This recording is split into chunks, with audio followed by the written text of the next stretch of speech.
Set on the banks of the Loddon River, just an hour-and-a-half's drive from Melbourne, the tiny hamlet of Newstead is one of many towns you might pass on your way to Malden. But it's definitely worth a stop.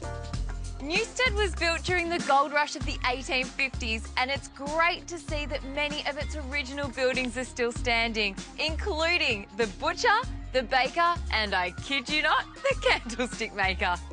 If you really want to tap into the town's history, then the Red Store is a great place to start. This is Newstead's original general store, but these days you'll find much more here than just bread, milk and newspapers. The Red Store specialises in old wares and collectibles. Owner Elizabeth Bell is a tree changer who's always had a passion for the pre-loved.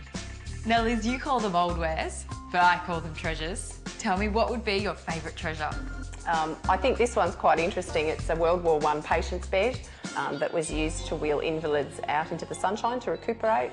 So it's quite rare to still be in this condition. I do love old wares that are kitchenwares, that are useful, like old mixing bowls and measure jugs, because there's a real history there. My grandmother and her grandmother before her used a lot of these items, and we still grew up with them.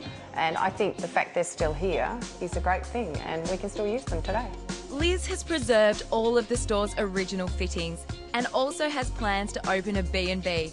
But in the meantime, you can pull up a pew right across the road at the Chapel Newstead, a historic 1860s church that's been recently transformed into a stylish residence. This is Newstead's first chapel, built in the Gothic style. It was said to seat a congregation of 100 comfortably, but these days it accommodates for a much smaller gathering, just 4, so you're guaranteed a soulful night's sleep. The church was restored and renovated in 2004, revealing the original church windows, Baltic pine flooring and wall lining boards. There are 2 bedrooms and a kitchen where, if you arrange it, a breakfast hamper will miraculously appear full of local delights. With a feed like this, it's hard to feel anything but truly blessed. So, rub-a-dub-dub, thanks for the grub. The Red Store is open Wednesday through Sunday, and a stay at the Chapel Newstead starts from $290 for a minimum of 2 nights.